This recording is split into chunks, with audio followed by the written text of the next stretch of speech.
I'll call it PP. You can't actually get like a bigger PP than what you were genetically supposed to have.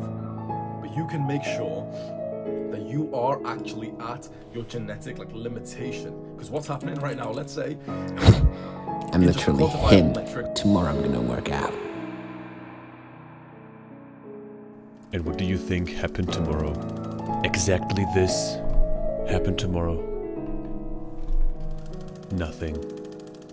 But how do we stop ourselves from this vicious cycle? How do we actually stop ourselves from boot looping our brain? What's up everyone, my name is Daniel, I'm 17 years old, and in this video I'm going to show you how you actually stop your brain from boot looping. And because I'm in love with this topic, I actually created like a whole note, like a whole script with what I want to say in this video. And first of all, I'm going to start off with a definition. So, what is a human boot loop? It's the relationship between promising yourself to change when actually still doing the behavior you wish to get out of.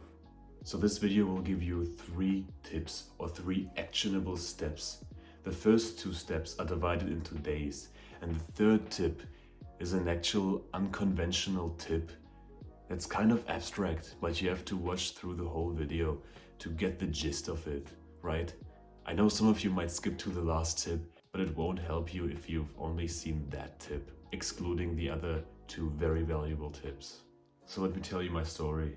On this particular day I was feeling really sick, and the past few months I've still been in a rut because of a girl I liked, and I didn't do anything self-improvement-ish for the last few weeks. I've been dipping my toe into self-improvement, right? Still meditating for like 3 minutes and journaling every other day. My grades were falling, plummeting, and I couldn't do anything of it. I felt in this void kind of space. But as you can see, it's been getting a lot better.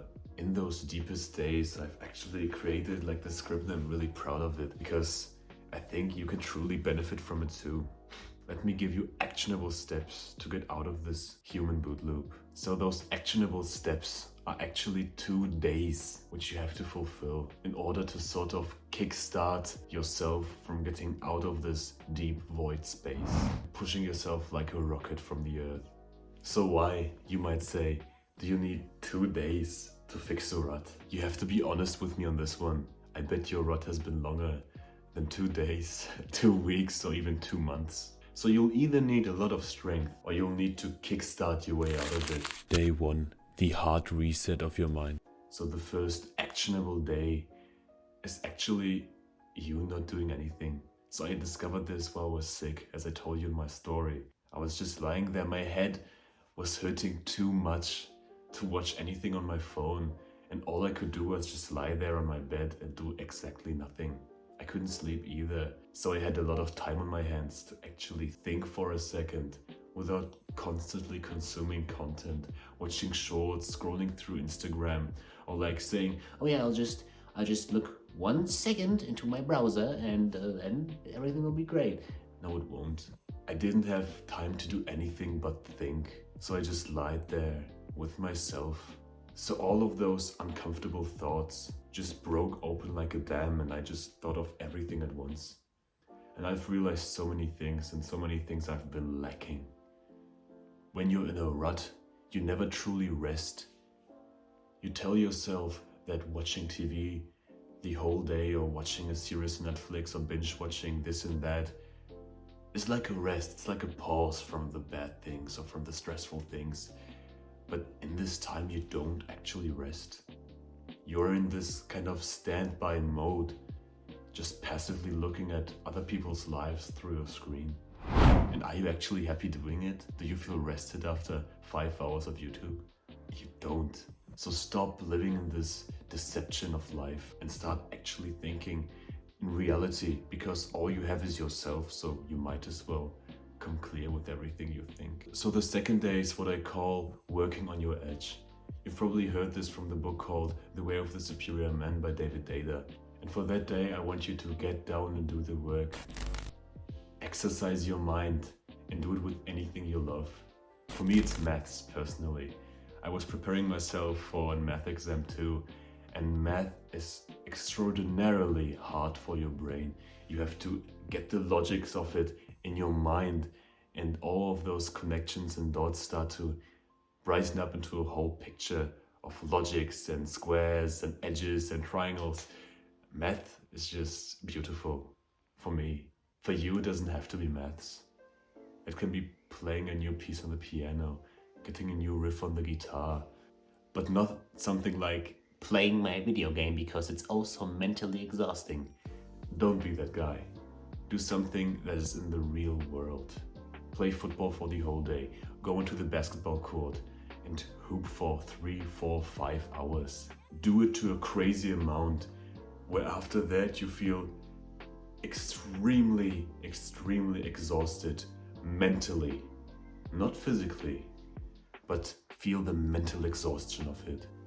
So let's get to the bonus tip, the unconventional one. I think it's unconventional in the regard of caring about what others think. Mostly, especially in The Subtle Art of Not Giving a Fuck, the book, he says that you shouldn't give a fuck about what others think. It's true, but in the starting point from self-improvement, you have to actually sit down and think for a second, why do people care about me? How can I make them care more for me? How can I be more valuable to my social circle, to my family, to my friends? So I want you to choose one person. So it can be any person, a crush you have, a family member, your mom, your dad.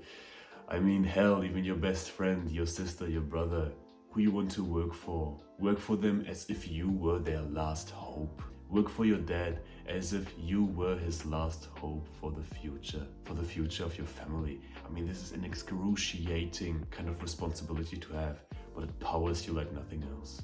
So what can you do to make yourself even feel more loved by the person? Work your ass off to be more valuable for that person, to make the other person or that girl actually consider you for her next partner. This will truly push you forward, because most of the guys on YouTube say, Yeah, man, just stop what others think. Do your thing. You are the best of yourself. Be yourself. You're enough. no, you're not. No, you're not. You're literally sitting in a room listening to a guy in a bathrobe that's trying to almost imitate Hamza. But I love my bathrobe, I'm gonna be honest. And you're saying that you're enough, man? You're saying that everything you do is just great? No, it isn't. It especially isn't right now. Because you know what you need to improve, and here you are sitting down at 3 a.m. watching me. But also use the last tip with caution, because it can get toxic pretty quickly. So please just use it for the first 3 or 4 weeks of solving your rut, and then you move on to actually another mindset. What I'm saying is, the amount makes the poison. And after that you move on to something new, so you don't make yourself dependent on this tip and on this mindset. Okay, so thank you for watching this video. This was a quick one. I mean, I recorded this a second time because in the first recording I just ranted way too much. And I think in this video I truly got to the point of it. So I hope you enjoyed this. And you might as well, of course, if you want to, or if you feel like it, subscribe and leave a like, join the tribe in the Discord comment. What? Join the tribe, and the Discord invite is in the comments. Yeah, I hope you enjoyed this video. I love you, bro. And I wish you the best for getting out of your rut. I truly believe you can do it, but only if you take action right now. As hard as it sounds, you just truly want to keep sitting down, but get up.